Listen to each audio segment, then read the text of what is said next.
kidding. I wasn't thinking about it like that. I suppose it's not so different from an acting troupe. Everyone has their own role to play. Let me see. I'll take art and performance. I'm not quite sure what use they'll be, but I'm not as knowledgeable about the other skills, and I'm not too confident I'd be able to roleplay them well.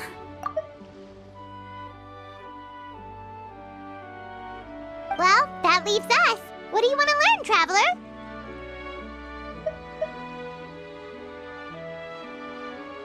Oh, something that'll help you get a read on other people's thoughts. Sounds useful.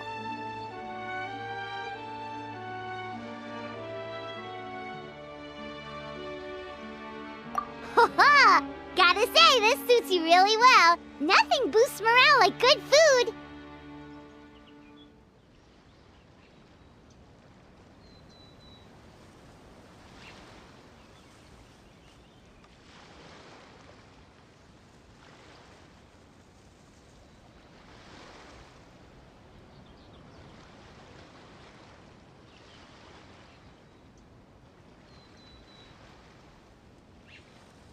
So what do you think? Are you sure you want to learn these 2 skills?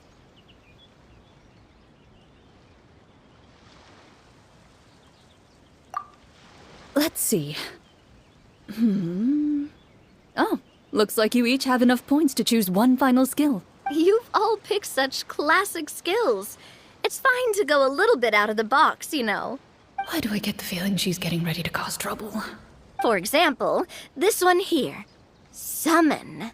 Doesn't it sound super mysterious and cool? Oh, I saw that one just now as well.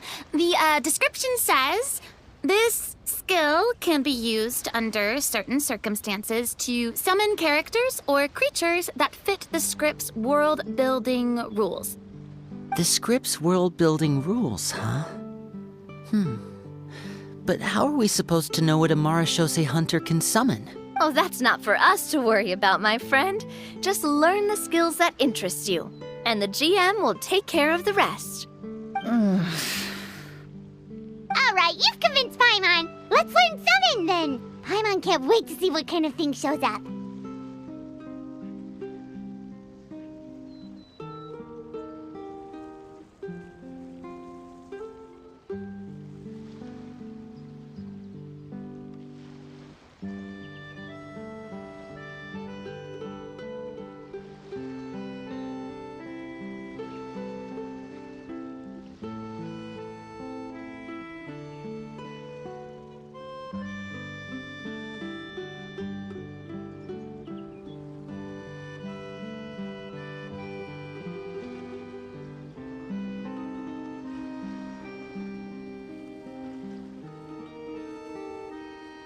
Well, now that everyone's more or less finished creating their characters, we can begin.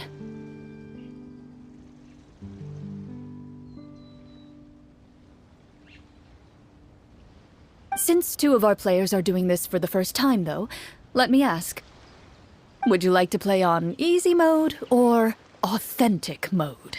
What's the difference between the 2?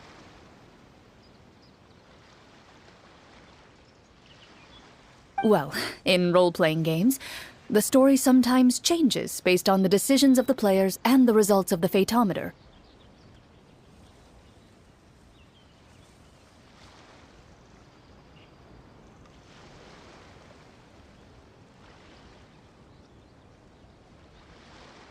For example, if you fail a check, that means you cannot use the target skill in that scenario. A critical failure may even result in further negative consequences. If you choose to play in authentic mode, every time you elect to use a skill, you'll need to use the Fatometer to see whether you succeed or fail, and face any consequences that may follow. If you choose easy mode instead, every check will be successful by default, and you won't have to worry about luck playing a factor.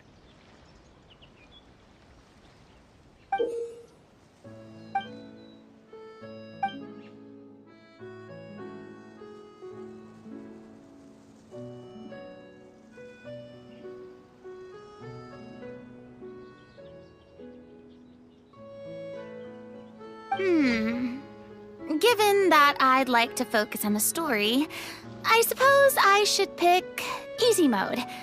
I'd feel bad if I brought the team down by failing my checks. Huh? Oh, come on. Don't worry about that. RNG is the lifeblood of role-playing games. I'm going with authentic mode for sure. Never knowing what you might have to overcome. Ugh, doesn't that sound exciting? I'd rather be mentally prepared for what might happen. All right, then I'll mark down Farina for easy mode. All her checks will be successful by default. As usual, Navia and Linny will play on authentic mode. What about you, dear partner? How would you like to play?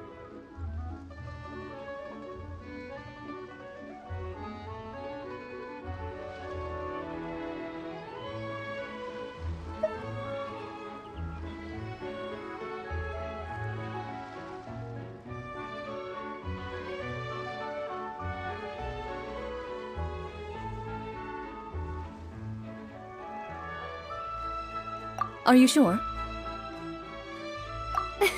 Trust me, you'll see the beauty of RNG.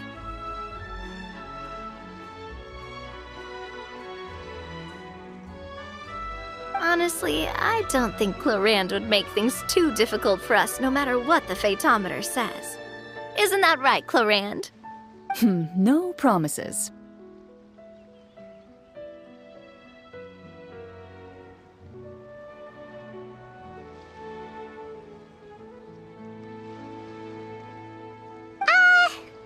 Wasn't super reassuring. Well, anyway, enough talk. Let's get started. I want to experience at least a good chunk of the story today. Speaking of the story, why is the beginning scene on a beach? Well, that's because a long time ago, back when human civilization was still in its infancy, powerful demons and evil sorcerers ruled over the land. They created a host of monsters and sent them to slaughter all humans in existence. Soon, a group of human rebels banded together. With their swords raised, they swore to brave the darkness, and in doing so, subdue each and every monster that sought their destruction. They became known as the Marachose Hunters.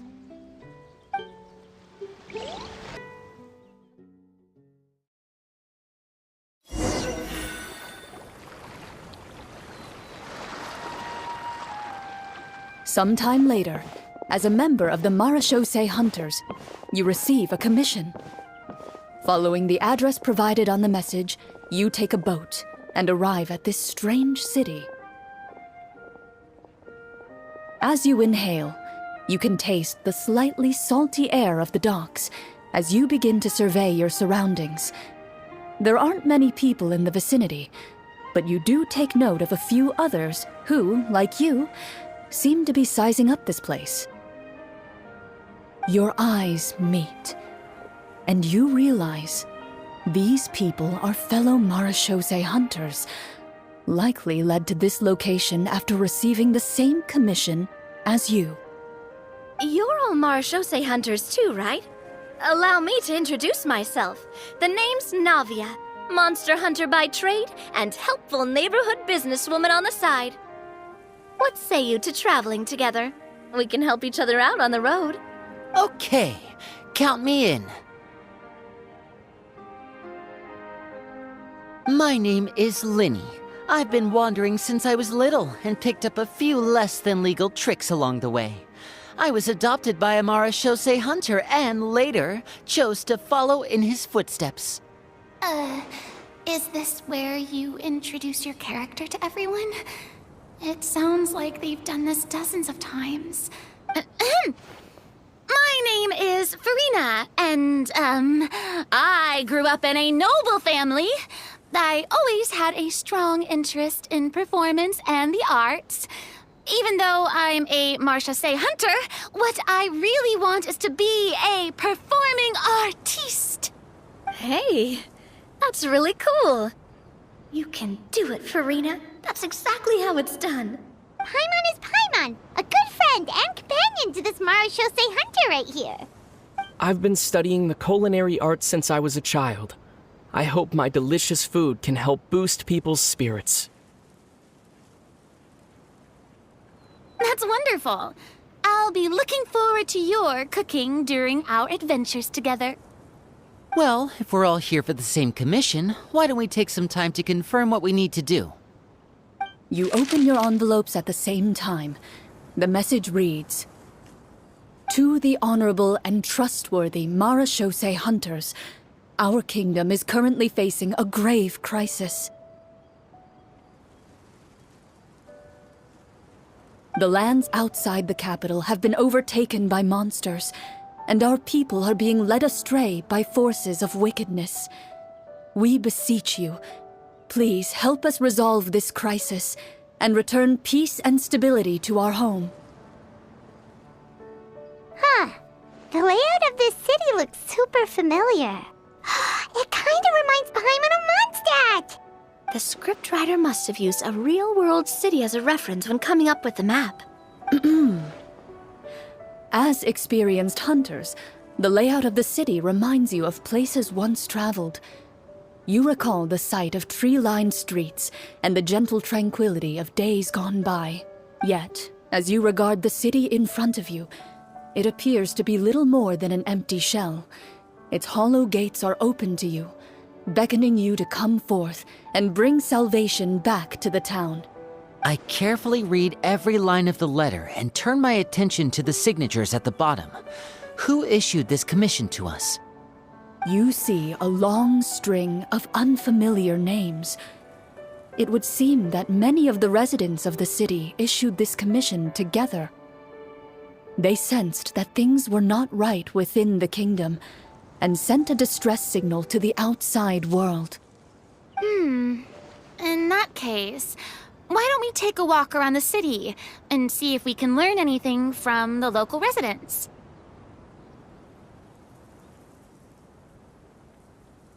Oh, good idea. We might be able to get some leads on the monsters and bad guys we're after.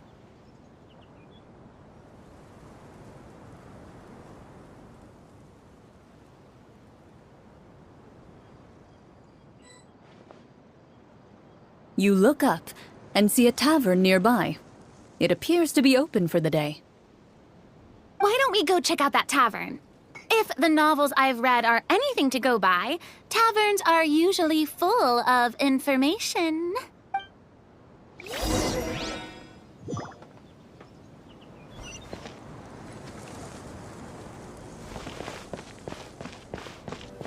As you approach the tavern, you find a plainly dressed woman standing nearby. She appears to be rather troubled about something.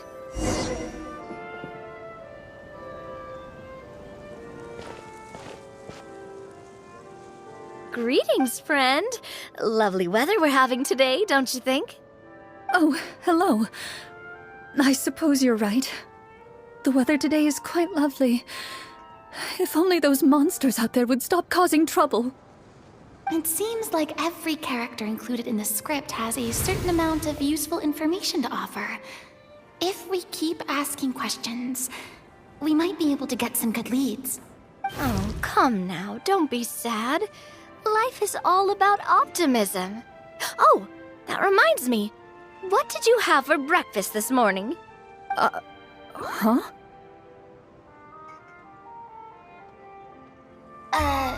I don't think that's the kind of question we're supposed to ask. Nothing turns a frown upside down like good food. How about some macarons? I could make you some. You didn't even take cooking as one of your skill proficiencies.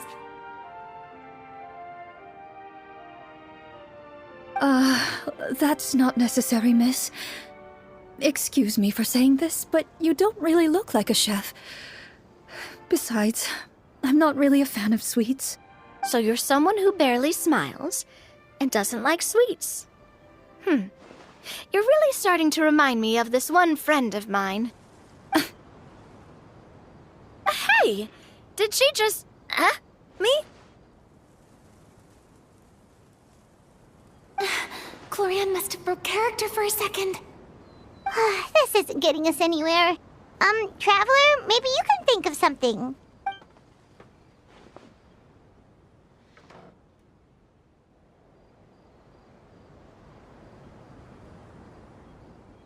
Are you sure? In that case, please refer to the Fatometer.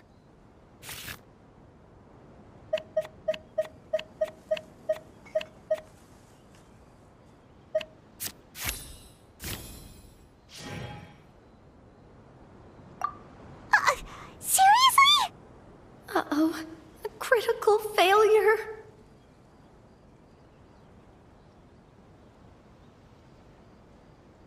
You remain silent as you prepare a pot and fire to use for cooking.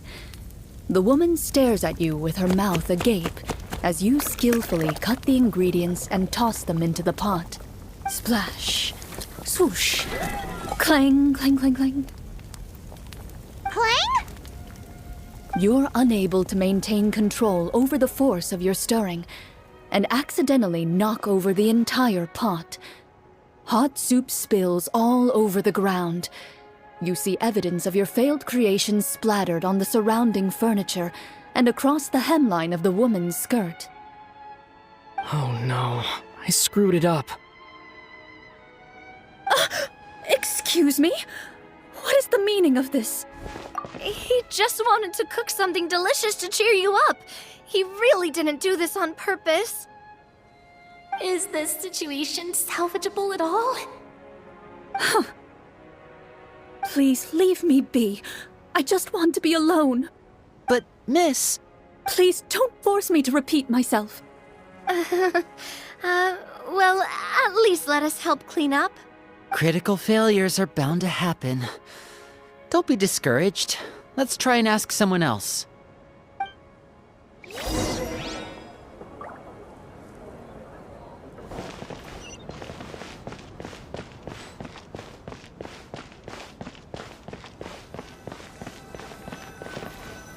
As you venture further into the city, the streets appear largely empty. An elderly woman walks past. You see her shake her head as she puts away her wrinkled wallet. A nearby merchant folds his arms and gives you a disdainful look. You get the impression that he's someone who has long gotten used to the sight before him.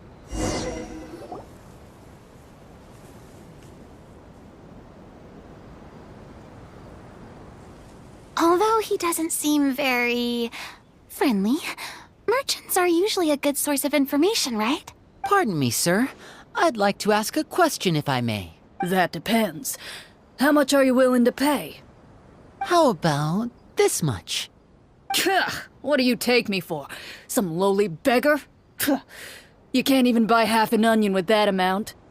Surely an onion can't be that expensive, right? What do you know? War's nearly upon us. Everything costs several times what it did before. If you're not gonna buy anything, then scram. Whoa, what a nasty guy. Maybe we shouldn't even bother talking to him. But he still might have information we need. Traveler, can you think of something? Sir, we came to this city to solve the very problem you seem to be referring to. The war you mentioned, would it happen to be against the monsters outside the city? If you happen to be well informed and know a thing or two about what's going on, we'd appreciate it if you could share that information with us. After all, the sooner this problem gets resolved, the easier it will be for you to do your business.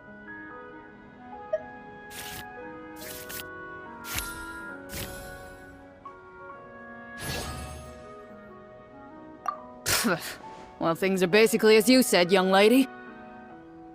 Those monsters are camped outside the city, and they've been destroying all our trade routes.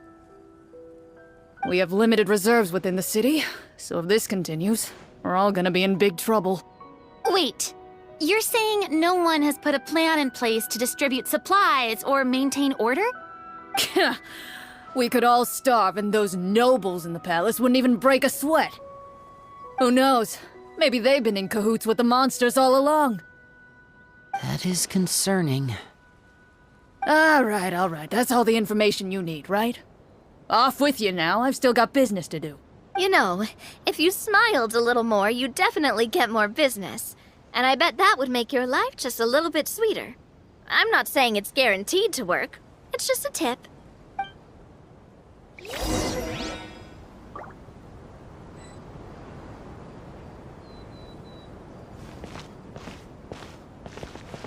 Should we try to go somewhere with more people? Oh, how about the city square? Follow me.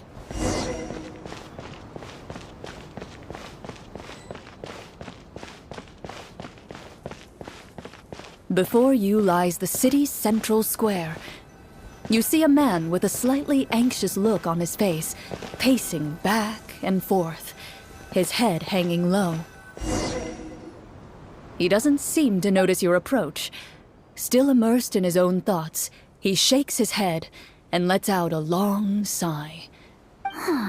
This guy seems promising enough. Maybe I can get some information out of him. Hello, sir. Is there anything I can do to help you?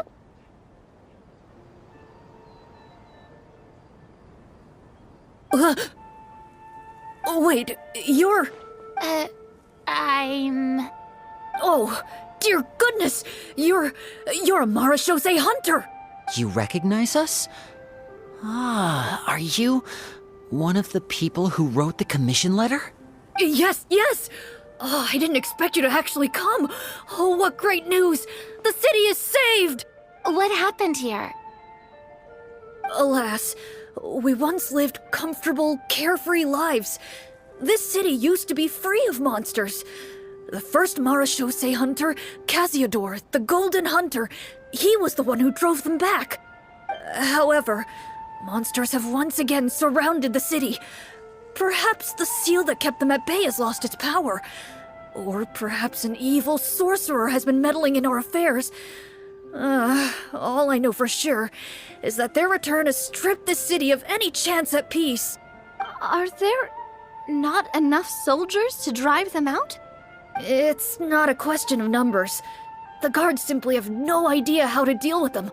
Most people my age have never even seen one of the monsters, much less been trained to fight against them. What's worse, many of us don't even know the history of the Marashose hunters anymore. When I was a child, though, my grandfather would tell me stories about how the Marashose hunters drove back the monsters. So, on the off chance that something might come of it, I decided to reach out to you. To be perfectly honest, I was starting to think all those stories were just tall tales. But now that I've seen you in person, I finally know that it was true! Well, you can rest easy, friend. The righteous and formidable Marashose hunters are on the case. The man is touched by your determination and resolve. His eyes begin to well with tears of relief. Still, if we are going to hunt the monsters, we need to know where to find them. Can you give us any leads? All I know is that the area outside the city is dangerous. I'm afraid I can't point you toward a specific location. Oh, although, if you leave the capital through the main gate and follow the road, you should run into a group of guards. They might know more about where to find the monsters. I see. We'll go look for them then. All right. Be careful. Oh, and one last thing. The monsters outside the city are just part of the problem.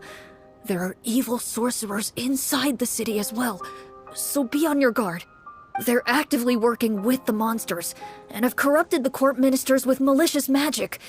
They're the reason why, even inside the city, everything has been a giant mess. Even one of our kindest ministers has turned into a boorish and unreasonable figure, interested in nothing but enacting laws that exploit the people.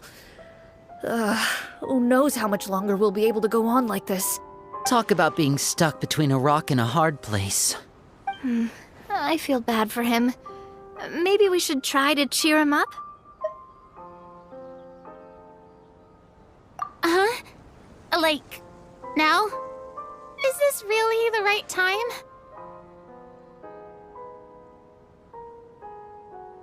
I appreciate your kindness, but for now, it's more important to focus on the crisis at hand. Brave hunters, I leave the future of this kingdom to you.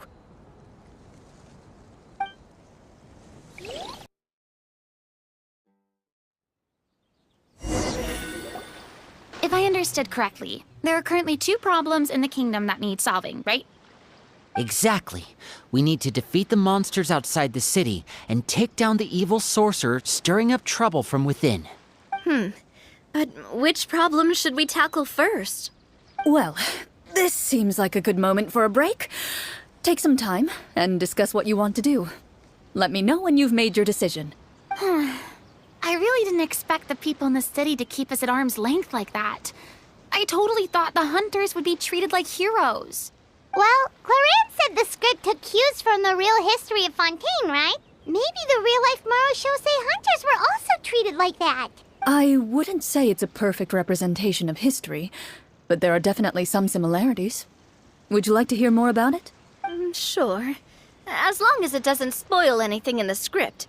You've brought up bits and pieces of the hunters' history before, but it was all in passing. Paimon wants to know too! The hunters were super powerful, right?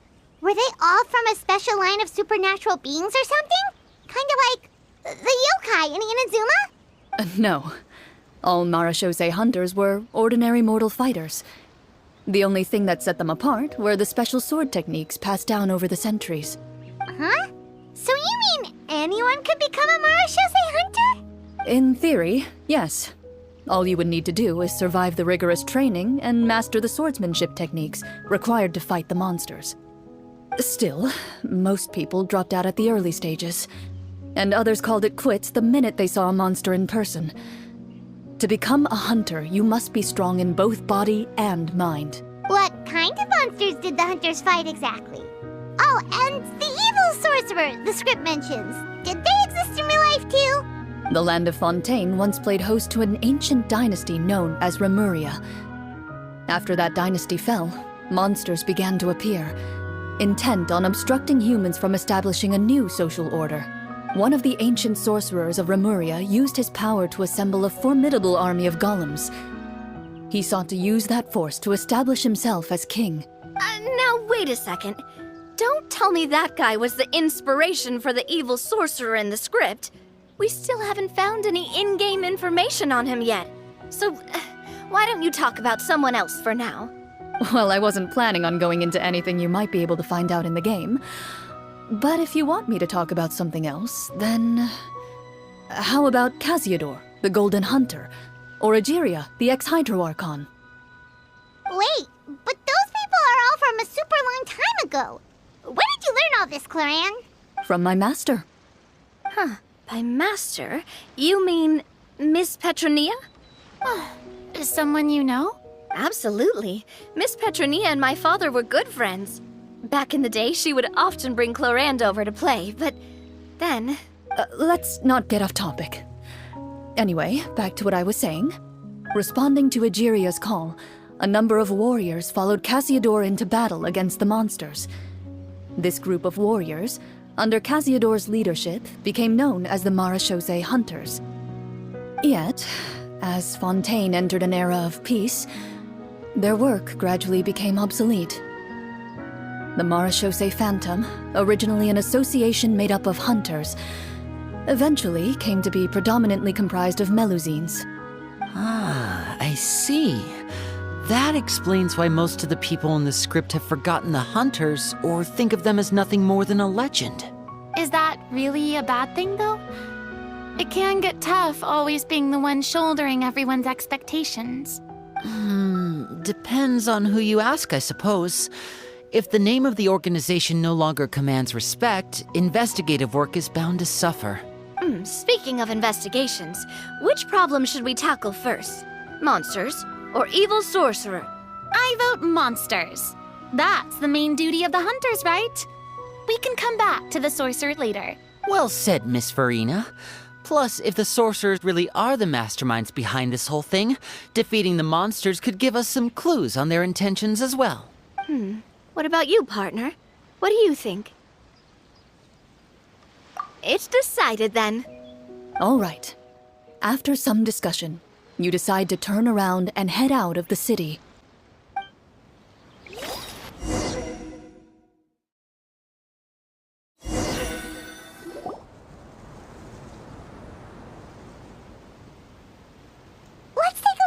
around, like that guy said. You there! Outsiders, halt! Who's there? An armored man approaches you. He has a tall, muscular build and a determined expression in his eyes. Just one look, and you can tell he's fought in his fair share of battles. Although he's trying his best to conceal his current state, his uneven gait and the sweat dripping down his forehead make it obvious that he's been wounded and is in serious pain. I'm the captain of the guard. I saw you sneaking around the city earlier, so I'll only ask this once. State your purpose, or it's off to the dungeons for the lot of you. Wow, it's been a while since someone's been this suspicious of us. I said talk, not whisper between yourselves. Have you ever heard of the Marchese Hunters? Marachose hunters? Ha! That fairy tale, you mean?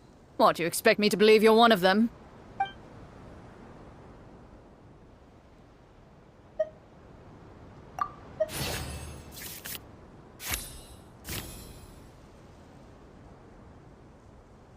While everyone is talking, you begin to carefully observe the captain's mannerisms. Every so often, you see him glance toward a particular direction, with a pained expression on his face, as if an invisible thread is tying him to an unknown place. As you follow his gaze, you vaguely recall that the location he seems fixated on is known for its difficult terrain. Any battle that breaks out in a place like that is likely to be prolonged and devastating. Is that where the monsters are? Outside the forest in the area with the difficult terrain? The captain is taken aback by your sudden question. Still, his shock only lends credence to your theory. You're looking to fight the monsters? Well, we're Marchose Hunters after all. You could say that's basically our job. He shakes his head and continues to regard you with skepticism. In the end, he decides to inform you of the locations where the monsters have appeared. Those monsters aren't easy to deal with, but if you insist on going, I won't stop you either. I just hope all the guards will be able to come back to their families alive. I wish you the best of luck.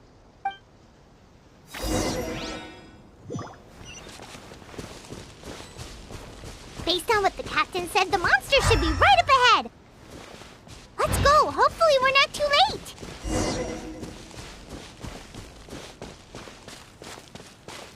As you approach the battlefield, you see numerous people lying by the side of the road. They appear to be dressed like guards. Their faces are filled with desperation and terror. Some are screaming and cursing in vain, as if still trying to banish the monstrosities they saw from their minds.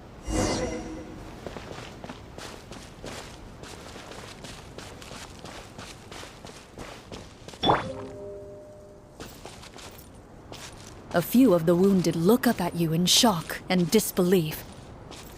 Quick, leave this place. Turn around and don't look back, they yell.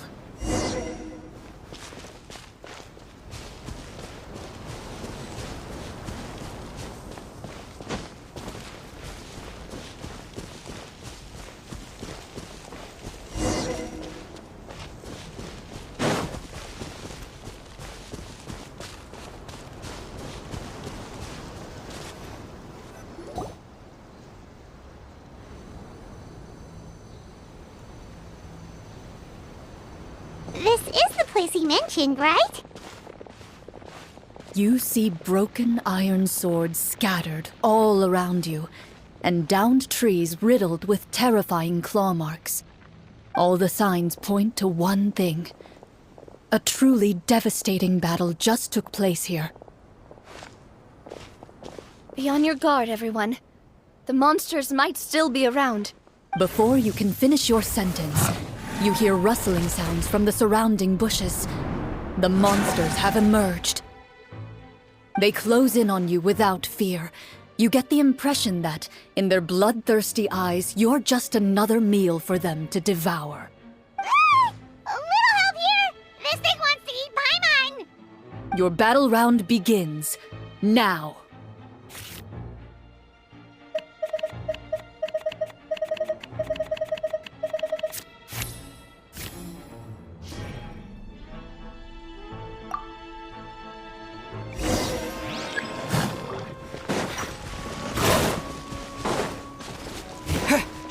Yoo-hoo! Let my name echo in song!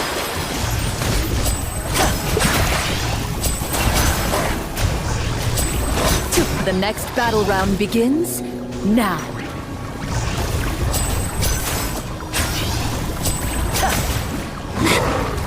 Proper send-up! From the Spinowith, this one's got your name on it!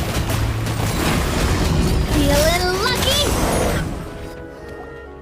The monsters let out a terrifying roar of anger and resentment before dissipating into thin air.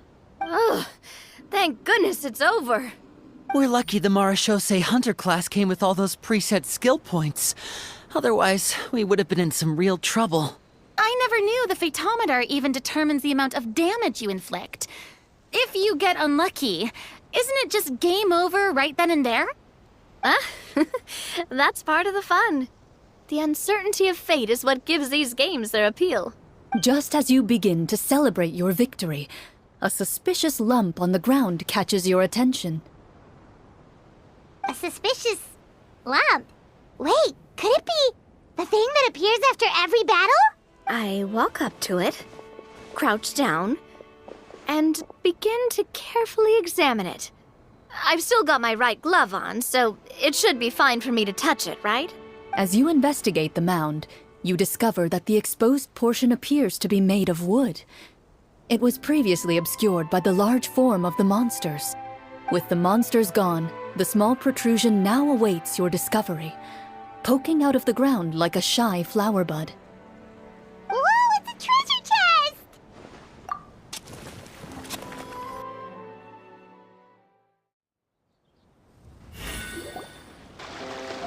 With everyone's help, you successfully excavate the wooden chest from the ground.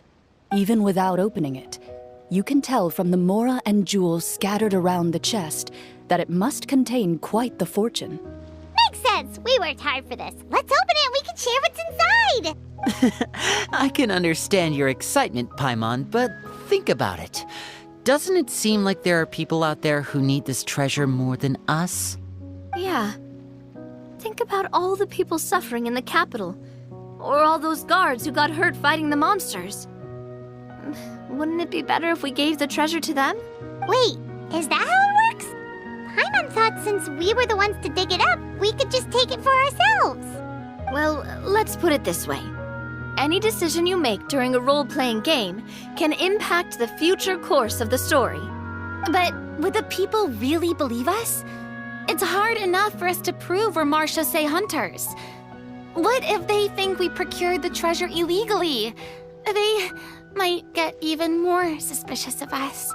That's definitely something we should consider. Maybe we can come up with an explanation in advance. Well, if donating it could cause that much trouble, why don't we use it to buy some gear and fill up on good food? Then we'll be ready to fight even more bad guys. Looks like you're facing a difficult choice once again. Well, it's getting late. Why don't we call it a day for now? Wow, where did the time go? I'm not sure if it's because I'm having so much fun with you all or because the story is particularly enticing, but I feel like I could almost keep going. Here, here. Ooh, how about we play through the night? I'm not sure I'll have enough energy for that. Yeah, that won't work for me either. Lynette will give me an earful if I get home too late. I understand how you feel, Navia, but we have to change venues for the next part of the story anyway. Huh? Another location? Mm-hmm. There's a special note for the GM at the end of this section that says to proceed to an indoor set for the next part of the script. Whoa, he really pulled out all the stops for this new script. Well, even if we end the game for the day, we can still stay a little longer and hear Clorinde finish her story, right? Paimon wants to hear more about the history of the hunters. Something tells me you just want to finish the free desserts before we break for the day. That's to Paimon, not finishing free food feels even worse than having to buy your own. And anyway, Paimon really does want to hear more about Clorinde's master. Well,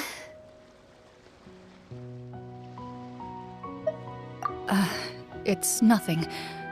I appreciate the concern, but it's all in the past. It won't do any harm to share these things now.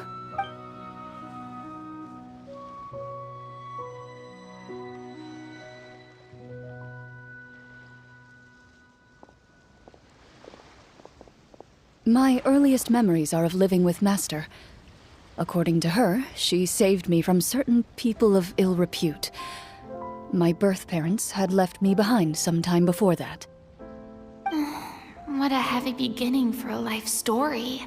Master was a fascinating individual, if inexperienced in the ways of raising children. My first ever toy was a short sword. Although I suppose it wasn't so much a toy as something Master removed from her waist and handed to a noisy child in need of distraction. Oh, wait, so she handed an actual sword to a child? Isn't that dangerous?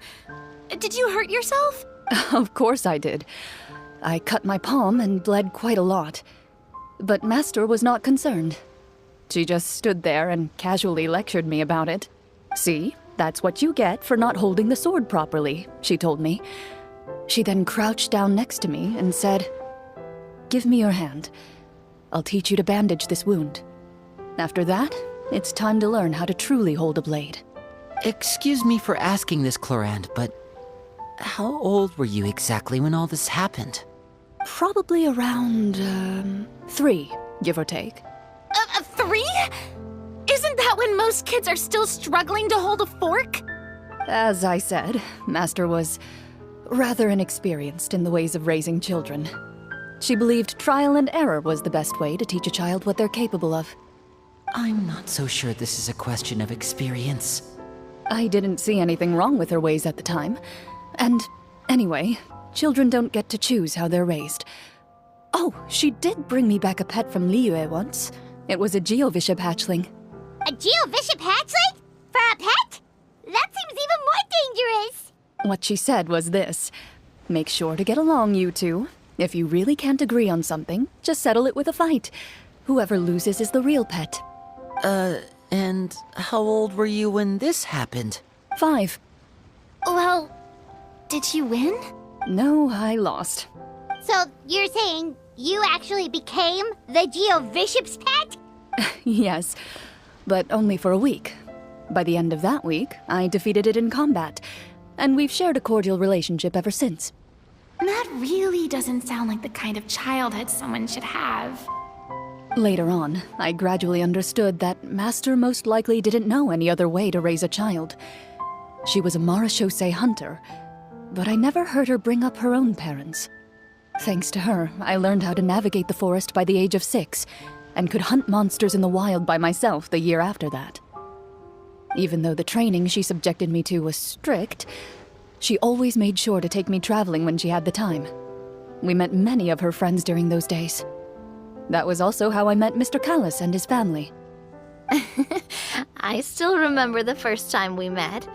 You were too scared to join our picnic and hid behind Ms. Petronia the whole time. I still hadn't really met many children my age at that time, so I didn't know how to interact with others. After that, though, you started coming over a lot. You loved challenging people to shooting competitions, remember?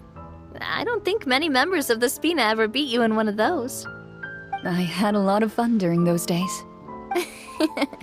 I enjoyed them too. Oh, do you remember that one time we went exploring around the Spina together?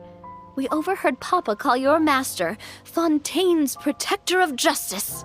We tried to pretend like we never heard anything, but you nearly let it slip that one time. Protector of Justice? Oh, wait, you mean that vigilante hero from 20 years ago? The one who is always active at night? Yep, that would be her. She often would put on a black cloak and go out at night. I never knew where she went or what she was doing. Until, like Navia said, we overheard the truth from Mr. Callis that night. 20 years ago, huh? I still remember the guards leaving all kinds of witness reports about her on Nervalette's desk. My apologies. Oh, there's no need to apologize. You had nothing to do with it. And anyway, everything she did was for a good cause. Although, calling herself the Protector of Order was a bit much. Especially when she deliberately operated outside the law. Huh? When did the Protector of Justice become the Protector of Order? Oh, she had a bunch of code names. I heard she would just come up with a name on the spot whenever she was asked. Later on, she probably got sick of answering those questions and decided to stick to just two. The Protector of Justice and the Protector of Order. That sounds like her, all right. I bet she forgot which of the two she'd use by the time she got back each night. Well, she certainly sounds like a fascinating individual. With her strong sense of justice, it's no surprise her student followed in her footsteps. It's true. I always wanted to become like her. Someone powerful, independent, and with a strong sense of conviction. But... She suddenly disappeared the night I turned 10 years old. Disappeared? What happened? I have no idea. She didn't even leave a note. I was never able to find out where she went. That night, I was celebrating my birthday at Navia's house. But Master never came to pick me up. When I returned home on my own, it was to an empty house. When she still didn't appear after a few days, I went to Mr. Callus's house to ask about her whereabouts. But he only shook his head. Papa probably didn't know either. I know he sent a few people to investigate the matter in secret, but they never found any credible leads. Don't worry, I understand. To be perfectly honest, given Master's personality and way of doing things, it all made a lot of sense. If I had to guess, I'd say she probably used it as an opportunity to force me to become independent. Just like how, when a litter of kittens reaches a certain age, the mother willingly leaves them behind. Were you upset, Clorinde? I was at first, but not anymore. I don't believe Master would suddenly disappear for no reason. There must have been something she just had to do. Well, despite everything, you still managed to follow in her footsteps and become the greatest champion duelist in all of Fontaine. You're practically a living symbol of law and justice. I suspect my position would be far too by the books for her. Master always did whatever she pleased. But you're right. I suppose I do take after her in some ways. Who knew Clorinde had such an interesting past? I never had the chance to ask her about it before. And I wonder... if Clorinde's master were the champion duelist back then, would that duel against Mr. Callus have gone differently? Oh no. Judging by the atmosphere, Clorinde and Navia are probably thinking something similar. The mood just got super awkward all of a sudden. Well, anyway. Would you look at the time?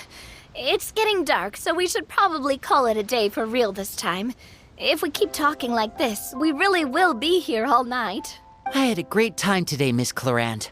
Thank you for being our GM. Anytime. The script was good, but I've got to say, your childhood stories were even better. Hey, you should tell us more about that fight against the Geo-Bishop sometime. Maybe your master was onto something. You could be right. What does she mean, onto something? I certainly don't know any 5-year-olds who want to fight a bishop in their spare time. Guess I'll head back as well. I need to save my energy if I want to continue enjoying the story tomorrow. You're that excited to hear about my fight with the bishop? I was talking about the script.